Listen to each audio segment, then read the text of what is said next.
toutes et à tous, c'est Cryptéo et on se retrouve comme tous les matins à 9h30 pour faire le point sur les news macro, éco, crypto. Vous allez voir, ce matin, il y a quand même des news assez importantes à voir. Et surtout, ce matin, quelque chose d'exceptionnel depuis un petit temps, depuis quelques jours. Regardez, on ouvre dans le vert, c'est génial, il y a du vert partout, ça fait du bien. Ça fait plaisir, je sais qu'il y a des gens qui soufflent un petit peu de cette baisse qu'on a connue ces derniers jours. Et là vous voyez quand même que le vert est partout et quand même c'est un beau petit vert du 3-4% sur Bitcoin, etc. Ça fait plaisir, ça nous permet un petit peu à toutes et tous de respirer. Mais surtout, regardez ce qui s'est passé sur le Bitcoin hier. Donc de ce que je vous disais par rapport, en plus là vous avez pile poil le, le truc au-dessus de la caméra sur Twitch, donc c'est parfait. À mon avis quand je vais zoomer ça va être moins parfait. Donc je vais dézoomer, ça sera mieux. Voilà, parfait là. Ce que je vous disais, donc comme d'habitude, je vous ai tracé, je vous fais un petit rappel, les lignes rouges, c'est les points psychologiques des 10 000, donc là c'est les 30 000, les 20 000. Les lignes bleues foncées, c'est le crochet des 28 aux 32 000 qu'on n'a pas réellement réussi à rentrer dedans à fond. Et les bleus clairs, c'est les résistances court terme, enfin court moyen terme on va dire, importantes à surveiller. Vous voyez que par exemple celle que je vous ai mis à 27 800 est très importante, tapez, rebondit, franchi, rebondit dessus, on est presque allé voir ce qui s'est passé à 26 800 là, vraiment à ça près, et hop on est reparti, et là vous voyez que si on zoome on le voit peut-être un petit peu mieux. Mais voilà, vous le voyez, bam, hier on a essayé de les voir les 27 800, on a rebondi dessus, on a dit dedans, et après on est allé dessus, on a clôturé au-dessus, donc bim, franchissement, let's go, on est allé voir ce qui se passe au-dessus. Donc vous voyez quand même, ce genre d'analyse c'est quand même assez simple à faire, mettre en place quand on a ce genre de résistance vraiment simple à regarder, etc. Vous voyez que là le Bitcoin est quasiment allé retaper les 28 700. Alors c'est bien et en même temps c'est pas bien. Alors je vous dis pourquoi, parce que c'est du coup devenu une résistance importante, les 28 700 selon moi. Parce que du coup il y a une possibilité qu'on rebondisse dessus pour repartir à la baisse. Ce que je vous disais les derniers jours. D'accord? C'est ce que je vous ai dit parce que pour l'instant n'oubliez pas que je ne pense pas qu'on soit sur du bull run parti maintenant sur les prochains jours là à repartir vers la hausse complète. Pour moi il y a plus on est plutôt sur des solutions de range actuellement, donc de ranger plus ou moins vers là où on est, ou alors potentiellement de se viander la tronche. Salut Xarla, comment tu vas? Sachant que de se viander la tronche ça peut prendre un petit peu de temps. Ça m'étonnerait qu'on fasse aussi vite que la hausse qu'on a eu début mars là, des 20 000 qu'on a laissé très rapidement, même si c'était assez ça, on monte, on baisse, etc. Même si Alex vous l'a déjà dit, il y a sûrement de la FVG qui est laissée un petit peu de côté à ce moment-là. Mais bref, en tout cas c'est à surveiller parce que vous le voyez bien, il y a quand même des zones très importantes à regarder en ce moment. Et on est pile dessus et vous voyez que ces zones là, des 27, 26, 28, 30 000 là, c'est des zones très importantes d'indécision. Mais surtout, je fais que de vous le répéter, mais je vous le rappelle pour ceux s'il y a des nouveaux qui nous rejoignent ce matin, que ce soit sur Twitch ou sur TikTok. Ce qui m'inquiète, ce qui nous inquiète avec Alex, c'est ce que vous voyez en bas là, du coup vous ne le voyez pas sur Twitch, donc je vous le décale, bim, hop. Ce qui m'inquiète c'est tout ce qui est là, c'est-à-dire que là vous voyez qu'il y a très peu de volume, très peu d'échanges comparé à ce qu'on avait avant. Vous voyez que là il y a énormément de volume, peu importe quand on était dans des périodes de range, il y a quand même énormément de volume, d'accord? Là, qu'on range ou qu'on monte, il n'y a pas de volume. Et ça, pour moi, c'est pas bon signe du tout, d'accord? Je sais pas si j'ai des exemples de ce moment-là, mais si plus ou moins là. Mais bon, c'était en décembre 2022, donc à la rigueur, ça se comprend. Ça se comprend. Mais tu vois là, par exemple, ici, on n'avait pas de volume, et ben du coup, c'est à ce moment-là qu'on a décroché et on a récupéré à avoir du volume. Mais c'était il y a longtemps déjà. Mais c'est vrai qu'en 2022, on a eu quand même énormément de volume jusqu'à 2023, où depuis mars, là, on n'a plus beaucoup de volume, même si on a des montées, des descentes, etc. Donc ça fait un petit peu... j'ai pas envie de dire ça fait peur, mais c'est à surveiller quoi. Donc à voir comment ça va se passer. En tout cas j'espère que vous n'avez pas loupé la matinale trading d'Alex de ce matin. En plus il vous a fait un bilan de du copy trading, des positions qu'il y a en ce moment, etc. qu'on vous a donné sur le Discord. Donc si ça vous intéresse, je vous invite à aller revoir la rediffusion de ce que vous a dit Alex tout à l'heure sur la chaîne YouTube Blockchain Capital. Hop. Elle est où là? Putain, je l'ai perdu en plus. Vous tapez blockchain capital 2023 sur YouTube. Hop. Et vous nous trouvez dessus. Et bah, il l'a pas encore mis, mais ça arrive d'ici quelques minutes. Vous allez voir la vidéo de la rediffusion de la matinale de ce matin. En fait, ça c'est très très important. Regardez un petit peu ce qui se passe. On est sur des points clés à surveiller de très près. Pour moi, à mon avis, un rebond vers les 28 700 pour respirer, potentiellement retourner sur les 27 800. Après, potentiellement, on peut repartir ou alors on peut le refranchir à la baisse. Donc ça, vous allez voir, à surveiller de très près, surtout demain et après-demain. Parce que, je vous le rappelle, demain et après-demain, vous avez des news macro très importantes. Demain, vous avez le GDP à 14h30. Donc ça, c'est assez important. Avec justement un forecast plus bas que ce qu'on avait avant. Donc ça, c'est à surveiller de très près. Mais surtout vendredi, c'est une énorme journée entre les taux d'inflation en France. Bon, ça c'est juste pour nous, vous allez voir comment c'est génial. Vous allez voir le chômage en Allemagne. Vous avez les GDP s'ils tombent sur en zone euro. Et vous avez les PCE. Ça c'est très important, les PCE qui sont là ce vendredi. Donc aux États-Unis à 14h30. Alex vous a mis un live trading pour discuter de ça, bien évidemment, à surveiller de très près. Donc cette semaine, ça va vraiment être important. Dans tous les cas, on va avoir des mouvements de volatilité. Après, est-ce que ça va partir à la hausse, à la baisse? Bah, on verra en fonction un petit peu des news.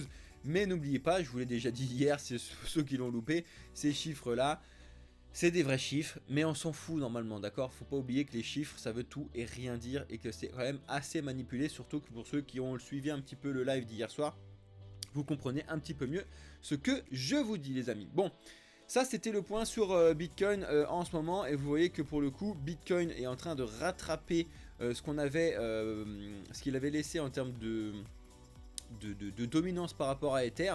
Vous voyez que là, Ether était repassé devant pendant depuis que la mise à jour d'Ether là, et là Bitcoin est en train de remonter de sa dominance. Il a jamais été aussi dominant depuis jamais, je crois. Alex, il vous l'a montré hier, le graphique et tout. Donc là on est en train de remonter la dominance de Bitcoin. Donc à voir comment ça va se passer par la suite. Si vous voulez, on regardera aussi les autres tokens que je surveille tout à l'heure. Pour l'instant, on va se consacrer aux news, les amis. Et vous en avez quelques-unes de très importantes, notamment celle-là qui m'a bien fait marrer. Coinbase, c'est le retour de ce qui se passe d'habitude. Coinbase attaque en justice la SEC, c'est génial, moi je trouve ça génial. La SEC avait attaqué Coinbase pour telle ou telle chose, et en fait comme Coinbase avait demandé des informations à la SEC n'a pas répondu. Ils ont dit bah, vous répondez pas, et ben bim, on vous attaque en justice. Je trouve ça très très drôle. Je vous mettrai l'article et le lien vers la news de Coinbase si ça vous intéresse dans le Discord comme d'habitude. J'ai trouvé ça fun en tout cas. On continue avec l'Europe donc qui nous embête, on va dire, avec les wallets qui vont vouloir mettre pour l'euro numérique. Parce que vous le savez, normalement l'euro numérique, donc si vous voulez je vous mettrai aussi tout l'article qui a été publié là par la BCE. Hein. Je sais qu'il n'y a personne qui va le lire, en tout cas s'il y a des gens qui sont intéressés, c'est un truc quand même, au moins regarder les graphiques ou le compte rendu à la fin, ça peut être intéressant. Donc je vous le mettrai. Mais vous savez que l'Europe va créer forcément la monnaie numérique de banque centrale, l'euro, blablabla, comme d'habitude. Sauf que normalement, cet euro numérique est censé en fait remplacer le cash, d'accord? Ça, tout le monde le sait. Sauf que, comment on utilisait le cash? Les gens utilisaient le cash et adoraient le cash parce que c'était anonyme. C'est-à-dire que les billets pouvaient passer de main en main, etc. On s'en foutait complètement. C'était l'avantage du cash. Il y a plein d'inconvénients en cash, je vous l'ai déjà dit. De perdre de l'argent, l'inflation qui grignote ton cash, etc. Cash is trash comme dirait l'autre, etc. Bref, faites attention à tout ça, je vous l'ai déjà dit. Mais l'avantage, c'est que justement, c'était anonyme. Et du coup, normalement, si tu veux suivre une suite logique de remplacer, de faire quelque chose de mieux, il ne faut pas enlever le seul truc qui était bien du cash. Parce que le seul truc du cash qui était bien, c'était l'anonymité. Si là, les monnaies numériques de banque centrale, c'est fait pour remplacer le cash, mais justement c'est ce qu'ils vont faire, ils vont enlever l'anonymité, c'est complètement débile. Parce que du coup ils vont demander un KYC, etc.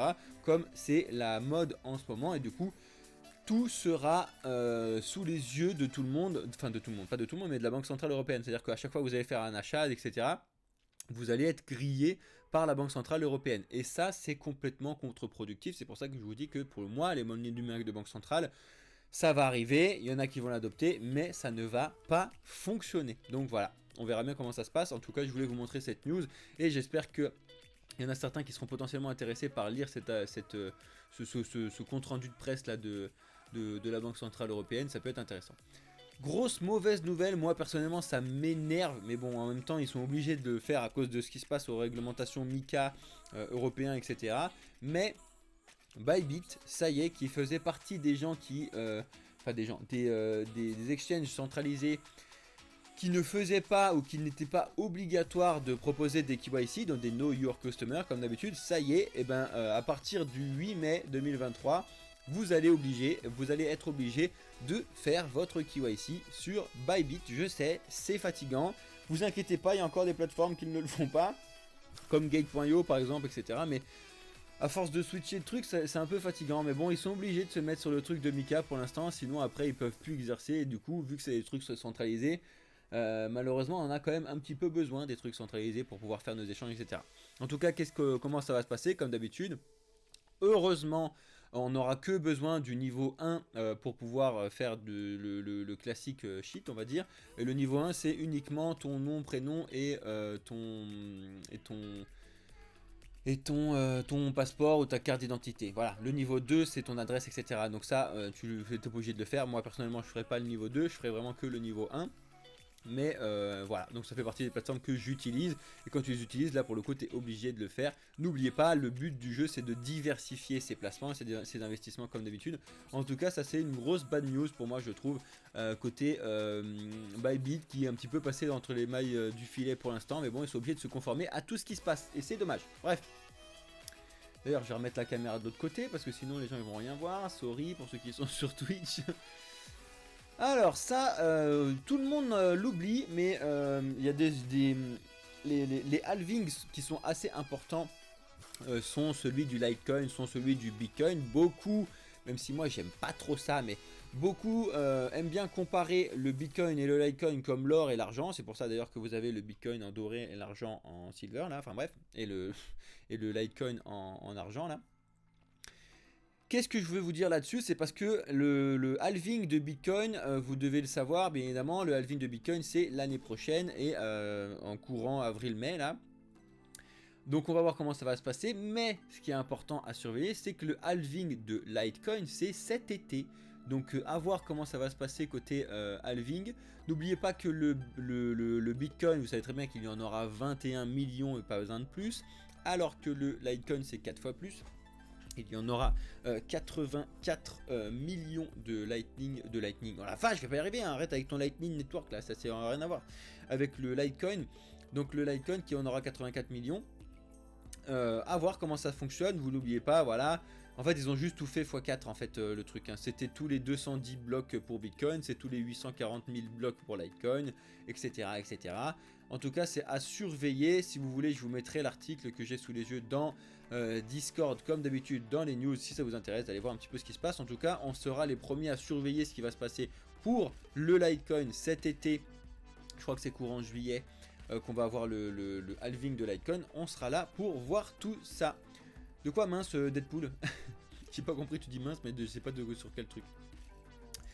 Ça fait des semaines maintenant que je vous dis que le Cardano a le feu aux fesses en ce moment, parce que en termes d'utilisation, depuis qu'ils ont fait leur grosse mise à jour l'été dernier, il y a vraiment beaucoup de transactions, il y a vraiment beaucoup de volume, il y a vraiment ça fait vraiment plaisir de voir une plateforme qui se réveille un petit peu.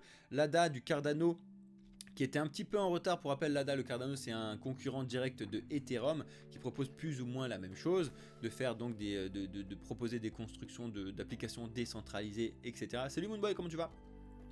Et ça c'est à surveiller, en tout cas l'ADA Cardano est à surveiller, encore une fois, surtout pas de conseils en investissement les amis, faites vos propres recherches, mais tout ce que je peux vous montrer c'est que il y a des choses que vous loupez potentiellement, que le Cardano a beaucoup d'utilisation en ce moment, pas forcément un prix qui pète les plafonds, d'ailleurs on peut le voir, je l'ai mis où, je fais que de le bouger mon petit ADA.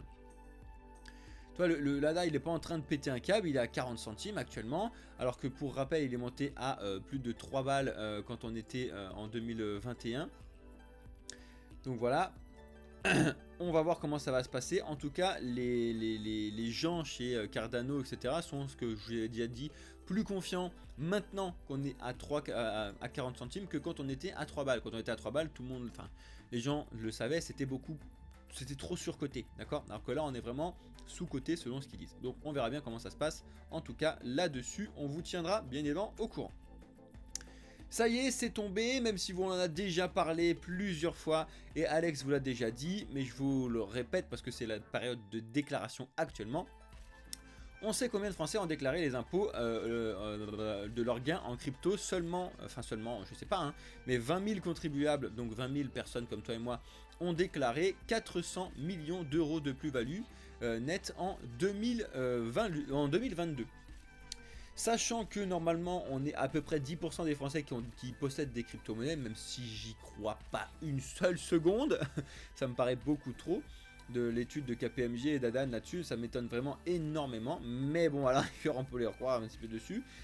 Bref, en tout cas, normalement, si tout se passe bien, il y a plein de déclarations qui n'ont pas été faites parce que on aurait dû, alors je sais plus où c'est mis, voilà, l'État aurait dû encaisser 1,2 milliard normalement et pas 400 millions par rapport à ce qui s'est passé. Après, faut pas oublier qu'on était en bear market, donc il y a beaucoup de gens qui n'ont pas gagné de l'argent, donc si tu n'as pas gagné de l'argent, tu n'as pas besoin de les déclarer, comme d'habitude.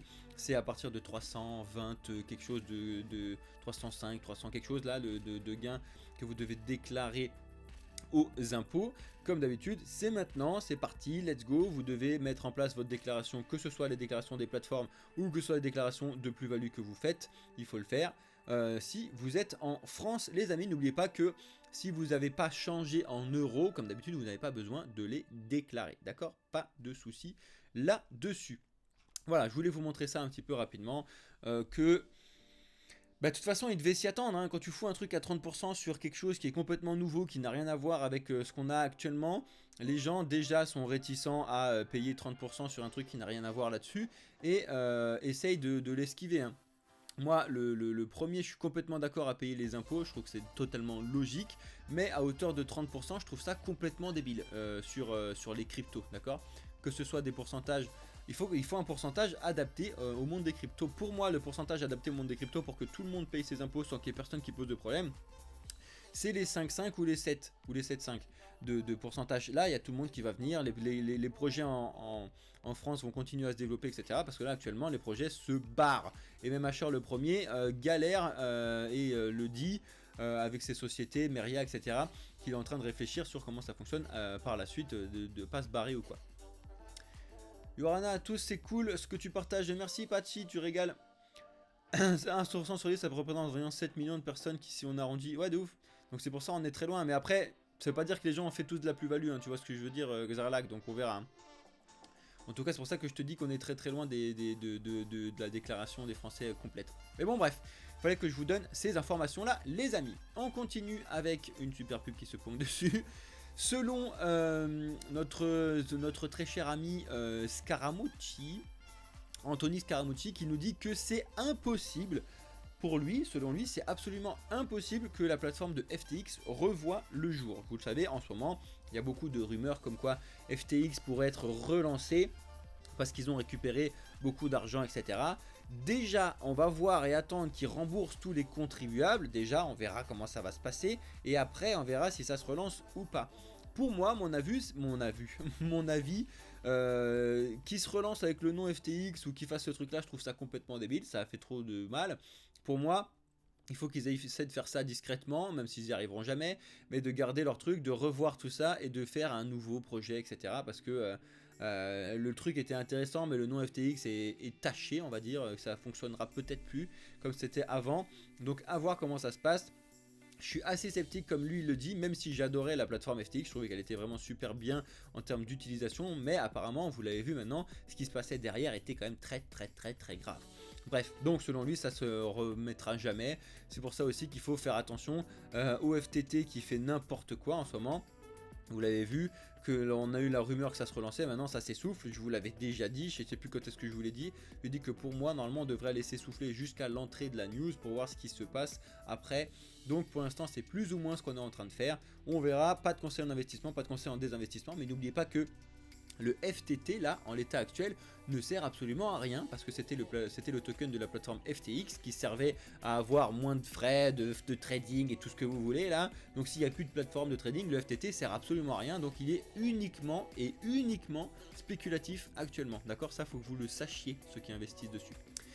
On enchaîne. Ça y est, ça me fait super marrer, on l'a dit, il y a plusieurs trucs un petit peu comme ça qui bougent en ce moment, mais vous l'avez vu, donc il y a 2 jours, on a eu un retrait de 400 bitcoins sur cette adresse bitcoin qui n'a pas bougé depuis le 9/05/2011, c'est insane. On a eu des dépôts qui ont été faits dessus importants à ce moment-là, donc les 800, les 1000 bitcoins qu'ils avaient dessus, c'était ça. Après ça, c'était des dons d'autres gens là parce que c'était fuité, bref. Et là, il y a eu 400 de retrait d'un coup, sachant que ce moment-là, donc de cette période-là de 2011, c'est le moment où justement Satoshi Nakamoto a dit salut, je me barre, j'ai lancé mon truc, maintenant ça fonctionne bien, je pars, je laisse les clés de la maison. Donc est-ce que c'est lui, est-ce que c'est pas lui? Je vous rassure, à mon avis on le saura jamais. Mais c'est assez drôle de voir des bitcoins antiques qu'on appelle, même si c'est un peu abusé de dire antique alors que ça a à peine quelques années. Mais bref, c'est assez marrant de voir ça. Il y avait quelques bitcoins sur cette adresse là qui ont été bougés. C'est quand même équivalent à 11 millions de dollars les amis, les 400 bitcoins qui ont bougé, qui ont été retirés. Vous pouvez voir tout ça. Si jamais je vous montrerai le lien dans le Discord si ça vous intéresse les amis. Et on va finir avec le fait que les NFT sont pas en forme sur 2023, vous le savez, on l'a déjà dit, mais ça peut être également aussi une occasion pour n'importe qui d'acheter des grosses collections. Alors vous allez voir ce que je disais avec Alex hier, c'est carrément les soldes chez les Beyak et chez les CryptoPunk, parce que pour le coup les CryptoPunk tournent aux alentours des 48 Ethers et les Beyak autour des 50 Ethers. Alors vous allez me dire, mais un malade lui, c'est gratuit 50 Ethers. Oui, parce que l'Ether à 1800 $ en 50 Ethers pour les Beyak, c'est très peu cher comparé à un moment où on avait 150 Ethers quand l'Ether était à 3000 balles. Donc tu dis bien qu'il y a quand même une grosse diff, d'accord ? Encore une fois, ce qui se passe derrière les CryptoPunks, c'est que tu rentres dans un cercle très fermé de giga monstres qui font des alphas vraiment incroyables dans les Discord. Ça peut être intéressant, encore une fois, il faut avoir un petit peu d'argent de côté. Nous en tout cas chez Bluefin Capital, vous inquiétez pas que d'ici pas si longtemps à mon avis, à un moment où on va craquer, on va forcément avoir envie d'avoir des collections un peu connues. On va sûrement pas commencer par celle-là parce que c'est très cher, plutôt commencer par de l'Azuki ou ce genre de collections qui sont un petit peu moins chères mais qui sont intéressantes en termes d'alpha derrière. Donc voilà, donc les NFT sont un petit peu en solde actuellement. Est-ce que ça va continuer à être les soldes et continuer à baisser? Écoutez, on verra bien comment ça se passe. N'oubliez pas qu'on n'arrête pas un couteau qui tombe, comme d'habitude. On verra ça ensemble les amis. Voilà, donc j'ai fait le petit point news ensemble. Je vais couper la vidéo au moins de 25 minutes, c'est génial. Tous ceux qui sont sur YouTube, n'hésitez pas à lâcher un like, un commentaire et à vous abonner si ce n'est pas déjà le cas, si vous nous découvrez avec cette vidéo. J'espère que ça vous a plu, je vous laisse là. Pour ceux qui sont sur TikTok et sur Twitch, on va rester ensemble encore une bonne grosse demi-heure pour répondre un petit peu à vos questions, interrogations sur ce qui s'est passé sur les news aujourd'hui. Et on va voir ça ensemble. Excellente journée à ceux qui sont sur YouTube. Ciao les amis.